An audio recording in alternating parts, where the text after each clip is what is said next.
Hello student, good morning. Today we will going to discuss angular acceleration and what is the relation between linear acceleration and angular acceleration. जैसे कि previous video में हमने discuss किया था about angular velocity and what is the relation between linear velocity and angular velocity, और काफी important relation था. उस रिलेशन का यूज करते हुए ही हम यहाँ पर रिलेशन फाइंड आउट करेंगे. तो देखो हमारे पास क्या है, एंगुलर एक्सेलरेशन. एंगुलर एक्सेलरेशन कब होता है कि जब कोई भी ऑब्जेक्ट है वो सर्कुलर पाथ के अंदर मूव करता है, मींस इन रोटेशनल मोशन के अंदर जो rate of change of angular velocity होती है उसको हम क्या कहते हैं, angular acceleration. Means angular acceleration के बारे में हम क्या लिखेंगे कि when an object moves in a, या व्हेन एन ऑब्जेक्ट, कोई भी ऑब्जेक्ट है वो मूव करता है किसके अंदर, सर्कुलर मोशन के अंदर. When an object moves in a circular path या in circular motion, then rate of change of angular velocity होती है, उसको हम क्या कहते हैं, एंगुलर एक्सेलरेशन. तो जैसे कि इसके बारे में हम क्या लिखेंगे, when an object moves in a circular motion, then rate of change of the rate of change of angular velocity is known as angular acceleration. इसको हम क्या कहते हैं, एंगुलर एक्सेलरेशन कहते हैं. इट इज डिनोटेड बाय, इसको हम represent करते हैं, किससे रिप्रेजेंट करते हैं, अल्फा. ये हमारे पास क्या रहेगा, इसका सिंबल. तो देखो ये बिल्कुल सेम उसी तरह से है जैसे एक्सेलरेशन हमारे पास क्या होता था, rate of change of velocity होता था, लेकिन यहाँ पर सर्कुलर मोशन की बात कर रहे हैं तो rate of change of angular velocity है, उसको हम क्या कह देंगे, एंगुलर एक्सेलरेशन कह देंगे.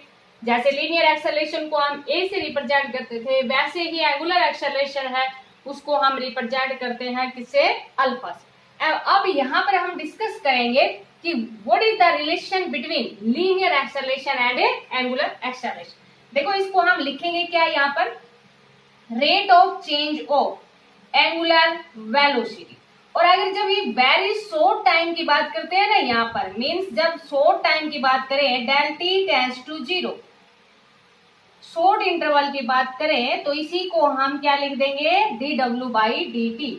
मीन्स अल्फा है वो शॉर्ट टाइम के लिए, या हम इंस्टेंटेनियस वर्ड यूज कर लें तो उसके अकॉर्डिंग हम क्या लिख देंगे, alpha is equal to d omega by d T.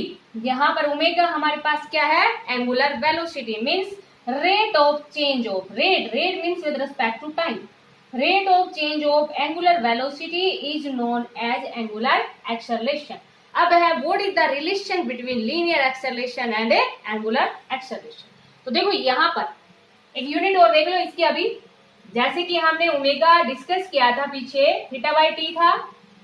Theta क्या होता है, रेडियन बाई सेकेंड, मीन्स क्या कह दिया था, रेडियन सेकेंड इनवर्स, एक टाइम और है तो इसकी जो यूनिट है वो हमारे पास क्या हो जाएगी, रेडियन सेकेंड इनवर्स स्क्वायर. समझ में आ गया होगा आपको. अगर डायमेंशनल फॉर्मूले की बात करें ना तो बेटा एंगल का तो कोई डायमेंशनल फॉर्मूला होता नहीं है, आपको पता है. एंगल इज इक्वल टू क्या होता है, आर्क बाई रेडियस होती है, पता है ना. ये तो एंगल इज इक्वल टू क्या होती है, आर्क बाई रेडियस. ये आपको बताया था क्या होती है, डायमेंशनल लेस, मीन्स ऊपर भी एल है नीचे भी एल है तो कोई डायमेंशनल फॉर्मूला नहीं रहेगा ना. ये हमारे पास क्या हो जाएगा, एंगल का तो एल जीरो हो गया, लेकिन हमारे पास किसका है बेटा, टाइम का है ना. तो इसको हम क्या लिख देंगे, M zero L zero T minus two. तो ये इसका क्या आ जाएगा, डायमेंशनल फॉर्मूला. इसका डायमेंशनल फॉर्मूला अल्फा का. अल्फा हमारे पास क्या है, एंगुलर एक्सेलरेशन. अब है what is the relation between linear acceleration and angular acceleration. ये आपको समझ में आ गया होगा. अब हम रिलेशन की बात करते हैं. What is relation between, what is a relation between angular acceleration and linear acceleration. linear acceleration means straight line motion की बात कर रहे थे हम, जो हमारे पास वन डायमेंशन मोशन की बात कर रहे थे, मैं स्ट्रेट लाइन मोशन की बात करते हैं तो स्ट्रेट लाइन के लिए क्या बोल देते हैं, लीनियर बोल दो इसको, लीनियर एक्सेलरेशन, या सिंपली क्या बोल दोगे, एक्सेलरेशन, जिसको किससे रिप्रेजेंट किया था, ए से। एंगुलर एक्सेलरेशन अभी हमने देखा किससे रिप्रेजेंट किया है, अल्फा से। समझ में आ गया बेटा। अब इनके बीच में क्या रिलेशन है, जैसे कि हमारे पास वी नो दैट, ये हम पढ़ चुके हैं ना, पीछे जो इसे प्रीवियस वीडियो थी उसी में हमने डिस्कस किया था, relation between linear velocity and angular velocity. v equal to कितना था, आर ओमेगा। अभी हमें यहाँ एक्सेलरेशन चाहिए, तो एक्सेलरेशन क्या होता था बेटा, लीनियर एक्सेलरेशन क्या होता था, rate of change of velocity. Rate का मतलब डिफरेंशिएशन, सॉरी रेट का मतलब विद रिस्पेक्ट टू टाइम की बात कर रहे थे ना, और टाइम में हमारे पास क्या था, ये हम पढ़ चुके हैं ना, ए हमारे पास क्या था, d v by d, rate of change of velocity को क्या कहा था, एक्सेलरेशन। समझ में आ गया बेटा। तो यहाँ पर दोनों तरफ क्या कर दें, डिफरेंशिएशन बोथ साइड, दोनों तरफ क्या कर दे, डिफरेंशिएशन। इधर डिफरेंशिएशन करेंगे तो क्या हो जाएगा, डीवी बाई डी टी, इधर डिफरेंशिएशन करेंगे तो देखो बेटा रेडियस तो कांस्टेंट होती है ना, किसी भी सर्कुलर पाथ के अंदर, चाहे आप एंगुलर वेलोसिटी की बात करो या एंगुलर एक्सेलरेशन की बात करो, तो चेंज कौन होगा बेटा, ओमेगा। तो क्या लिखेंगे, D omega by d T. अभी देखो ये हमारे पास क्या बताया आपको, एक्सेलरेशन होता है, हम पढ़ चुके हैं, और ये अभी हमने डिस्कस किया था, d omega by d t को, sorry d omega by d t को क्या कहते हैं, अल्फा। तो ये इनके बीच में क्या है, रिलेशन। समझ में आ गया होगा, बहुत ही सिंपल सा रिलेशन है, relation between angular acceleration and linear acceleration. क्या रिलेशन है, a is equal to r alpha. ठीक है बेटा, क्योंकि एक्सेलरेशन देखो जब भी रिलेशन निकालना होता है तो उन टर्म को हम डिफाइन करते हैं, ये हम पीछे भी आपको समझाया था कि जैसे कि मान लीजिए रिलेशन चाहिए लीनियर एक्सेलरेशन और एंगुलर एक्सेलरेशन में, तो पहले हम ये डिस्कस करेंगे कि लीनियर एक्सेलरेशन क्या होता है, मीन्स फॉर्मूला क्या होता है लीनियर एक्सेलरेशन का, फिर एंगुलर एक्सेलरेशन क्या होता है। तो जब भी आपको रिलेशन चाहिए तो उसके लिए हम क्या करते हैं, पहले उन टर्म को डिफाइन करते हैं, फिर हमारे पास क्या आ जाता है, उनके बीच में रिलेशन आ जाता है। समझ में आ गया होगा बेटा ये। अब एक छोटा सा टॉपिक और हम डिस्कस करते हैं, uniform circular motion. Uniform circular motion छोटा सा टॉपिक है वैसे ओनली, यूनिफॉर्म सर्कुलर मोशन। देखो नाम से ही पता चल रहा है इसमें, यूनिफॉर्म। यूनिफॉर्म मीन्स एक समान, मीन्स कांस्टेंट स्पीड के साथ कोई भी ऑब्जेक्ट है वो मूव करे किसके अंदर, सर्कुलर पाथ के अंदर, तो उसको हम क्या कहते हैं, uniform circular motion. Means equal circumference travel करें इक्वल इंटरवल ऑफ टाइम के अंदर, तो उसको हम क्या कह देंगे, यूनिफॉर्म सर्कुलर मोशन। समझ में आ गया होगा। यूनिफॉर्म मीन्स एक समान, मीन्स यूनिफॉर्म सर्कुलर मोशन में क्या कहेंगे कि when A point object is moving on A circular path, when A point object moving on A circular path with constant speed, किसके साथ मूव करे, कांस्टेंट स्पीड के साथ मूव करे। समझ में आया बेटा, कोई भी ऑब्जेक्ट है वो मूव करे सर्कुलर पाथ पे किसके साथ, विद कांस्टेंट स्पीड के साथ, तो उसको हम क्या कह देंगे, यूनिफॉर्म सर्कुलर मोशन कह देंगे, या हम ये कह देंगे इट कवर इक्वल डिस्टेंस या to the circumference of circle in equal interval of time.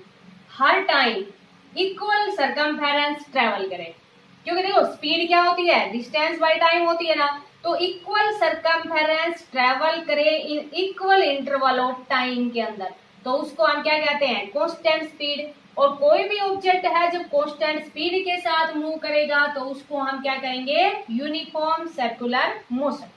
तो जनरली जैसे हमारे पास टाइम होता है वैसे ही जब सर्कुलर पाथ की बात कर लेंगे तो हमारे पास क्या आएगा, टाइम पीरियड। ठीक है बेटा, तो टाइम पीरियड हमारे पास क्या होता है, time taken by the object to cover one circumference, या time taken by the object to cover one revolution. सीधा सा कहते हैं कि time taken by the object to cover one revolution, ही कंप्लीट रिवोल्यूशन कंप्लीट करने में कितना टाइम लगता है, उसको हम क्या कहते हैं, टाइम पीरियड। समझ में आया बेटा। मीन्स इनसे रिलेटेड जो यूनिफॉर्म सर्कुलर मोशन से रिलेटेड कुछ टर्म्स हैं उनके बारे में अभी हम डिस्कस कर रहे हैं। तो फर्स्ट टर्म हमारे पास क्या बताइए आपको, टाइम पीरियड। टाइम पीरियड तो क्या कह देंगे, द टाइम टेकन, सिंपल सी बात है, कुछ रट्टे नहीं मारना, the time taken by an object, कोई भी ऑब्जेक्ट के द्वारा टू मूव, या time taken by an object to cover one revolution, कितना एक रिवोल्यूशन कंप्लीट करने में कितना टाइम लगता है, उसको हम क्या कहते हैं, time period. It is represented by capital T, और आपके पास जैसे मेजरमेंट है, यूनिट है, वो क्या रहेगी, सेकंड ही रहेगी। एसआई सिस्टम में भी सेकंड लेते हैं और साथ में सीजी सिस्टम में भी हम सेकंड ही लेते हैं। तो time period, time taken by an object to cover a one revolution, उसको हम क्या कहते हैं, टाइम पीरियड कहते हैं। ठीक है बेटा, ऐसे ही हमारे पास क्या होती है, ये भी आप जानते हैं, फ्रीक्वेंसी होती है। फ्रीक्वेंसी, फ्रीक्वेंसी देखो सिंपल सी बात है, फ्रीक्वेंसी को किससे रिप्रेजेंट करते हैं, न्यू। क्या बेटा, इसको क्या बोलेंगे, nu, N U, nu. Representation इस तरह से होता है, वी की तरह होता है, लेकिन इस तरह से इसका सिंबल होता है, न्यू। फ्रीक्वेंसी क्या होती है, number of revolution per second, number of, simple way के अंदर लिख देंगे, number of revolution per second, एक सेकेंड में कितने रिवोल्यूशन होते हैं, वो उसकी क्या कहलाती है, फ्रीक्वेंसी। मीन जनरली, जैसे कि अगर रिलेशन पूछा जाए ना कि टाइम पीरियड और फ्रीक्वेंसी में क्या रिलेशन है, तो टाइम पीरियड और फ्रीक्वेंसी में क्या रिलेशन है, new is equal to 1/t। क्योंकि देखो नाम से पता है, सॉरी इसके डेफिनेशन से पता चला है, number of revolution per second, एक सेकंड के अंदर कितने रिवोल्यूशन हो रहे हैं, वो उसकी क्या कहलाती है, frequency. Frequency is equal to reciprocal of time period. Means ये हमारे पास क्या है, रिलेशन है, किसके बीच में, फ्रीक्वेंसी एंड टाइम पीरियड के बीच में रिलेशन है कि न्यू टी, सॉरी रिलेशन है कि nu T is equal to कितना होता है, 1। या हम ये कह देंगे कि न्यू हमारे पास जो फ्रीक्वेंसी होती है वो रेसिप्रोकल होती है टाइम पीरियड। समझ में आ गया होगा बेटा। अब है कि अगर मान लीजिए आपसे रिलेशन पूछ ले, छोटी छोटी टर्म है, इनमें इतना कुछ नहीं है। फ्रीक्वेंसी है उसको न्यू से रिप्रेजेंट करते हैं, और उसकी जो यूनिट है वो हमारे पास क्या है, हर्ट्ज। सिंबल के रूप में लिखेंगे तो क्या लिख देंगे, HZ। ठीक है बेटा, मेजरमेंट है वो किस में करते हैं, हर्ट्ज में करते हैं, और सिंबल के रूप में लिखेंगे तो क्या लिख देंगे, HZ। अब है कि रिलेशन बिटवीन, मान लीजिए आपसे रिलेशन पूछ लिया जाए किसके बीच में, एंगुलर वेलोसिटी, टाइम पीरियड हो या फ्रीक्वेंसी हो, इनके बीच में आपसे रिलेशन पूछ लिया जाए तो आप कैसे रिप्रेजेंट करो। देखो बेटा, एंगुलर वेलोसिटी, ओमेगा क्या थी हमारे पास, एंगुलर वेलोसिटी थी, और एंगुलर वेलोसिटी ये भी हमने डिस्कस किया था कि angular velocity is equal to कितनी थी, omega is equal to theta by T. Simple way के अंदर ओमेगा को हमने क्या लिखा था, थीटा बाई टी लिखा था ना, ध्यान है आपको। लेकिन जब अगर कंप्लीट रिवोल्यूशन कंप्लीट कर ले ये, तो टी की जगह तो कितना बन जाता है, टाइम पीरियड बन जाता है, और पूरा एंगल ना, पूरे कंप्लीट रिवोल्यूशन में एंगल कितना होता है, 360 का ही होता है ना बेटा। देखो ये एंगल पूरा का पूरा एंगल कितना होता है, 360 डिग्री, और 360 को हम किससे रिप्रेजेंट कर देंगे, 2 पाई से रिप्रेजेंट कर देंगे। तो ये हमारे पास क्या हो गया, 2 पाई बाई टी हो गया ना। तो ओमेगा को हम क्या लिख देंगे, कोई भी न्यूमेरिकल होंगे तो ओमेगा को हम कैसे रिप्रेजेंट कर देंगे, 2 पाई बाई टी। आप देखो बेटा यहाँ पर 2 पाई 1 बाई टी को हम क्या लिखते हैं भाई, फ्रीक्वेंसी, अभी बताया था। तो ये हमारे पास रिलेशन आ गया किसके बीच में, ये तो हमारे पास क्या है, एंगुलर वेलोसिटी, और ये हमारे पास क्या है, फ्रीक्वेंसी। तो इसको हम एंगुलर फ्रीक्वेंसी भी बोल देते हैं। एंगुलर मीन्स टोटल 2 पाई, जब कोई भी अगर बॉडी है, फ्रीक्वेंसी हमारे पास न्यू है और कंप्लीट रिवोल्यूशन कर रही है, तो इसको एंगुलर वेलोसिटी भी बोलते हैं। और साथ में अगर ये रिलेशन लिखे ना, omega is equal to theta by T लिखे तो क्या कहते हैं, एंगुलर वेलोसिटी, और omega is equal to 2 pi nu लिखे तो क्या बोल देते हैं, इसको एंगुलर फ्रीक्वेंसी भी बोलते हैं। मीन्स एंगुलर फ्रीक्वेंसी हमारे पास क्या होती है, 2 पाई इंटू न्यू होती है। तो ये इनके बीच में रिलेशन। जैसे कि मान लीजिए आपके पास कोई भी न्यूमेरिकल पूछ लिया जाए कि एंगुलर वेलोसिटी है वो हमें सेकंड हैंड की, मिनट हैंड की, और जो आर हैंड होता है, हावर हैंड होता है, उसकी हमें निकालनी है, तो उसके लिए हम यही फॉर्मूला यूज करेंगे। जैसे कि मान लीजिए आपके पास कोई भी जनरल न्यूमेरिकल ले लेते हैं कि जो एंगुलर वेलोसिटी फाइंड करनी है, to find angular velocity of second hand, second hand की पूछ ली जाए, या आपके पास किसकी पूछ ली जाए, मिनट हैंड की पूछ ली जाए वॉच के अंदर, समझ में आ रहा होगा बेटा, या आवर हैंड की पूछ ली जाए, क्या निकालनी है आपको, एंगुलर वेलोसिटी। अभी आपको बताया था एंगुलर वेलोसिटी के लिए जो फॉर्मूला होता है वो क्या होता है, omega equal to 2 pi by T होता है। ये समझ में आ गया होगा आपको। अब जैसे कि मान लीजिए सेकंड हैंड की बात करते हैं, तो सेकंड हैंड है वो 60 सेकंड में एक कंप्लीट रिवोल्यूशन कंप्लीट कर लेती है। तो सेकंड हैंड के लिए एंगुलर वेलोसिटी कितनी हो जाएगी, टाइम पीरियड तो कितना हो जाएगा, 60 सेकंड हो जाएगा। बस इसको सोल्व कर लेंगे, 2 से कैंसिल हो जाएगा, तो ओमेगा इक्वल टू कितना आ जाएगा हमारे पास, 5/30 आ जाएगा। समझ में आ गया होगा ना बेटा। और जो ओमेगा है उसकी जो यूनिट होती है वो हमारे पास क्या होती है, omega equal to theta by T. Theta क्या होता है, रेडियन, और टाइम की क्या होती है, सेकंड इनवर्स, या क्या लिख दोगे, रेडियन सेकंड लिख दोगे। तो जैसे कि एंगुलर वेलोसिटी है सेकंड हैंड की, तो सेकंड हैंड की एंगुलर वेलोसिटी है वो हमारे पास कितनी आ जाएगी, 5/30 रेडियन पर सेकंड। समझ में आ गया होगा बेटा। ये तो सेकंड हैंड की थी। अब हम बात कर लेते हैं किसकी भाई, मिनट हैंड की बात कर लेते हैं।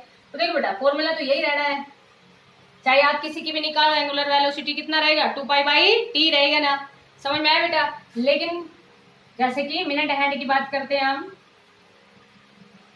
तो टाइम पीरियड है ना मिनट हैंड के लिए, मिनट हैंड क्या करती है, 60 मिनट में कंप्लीट करती है ना, तो 60 मिनट।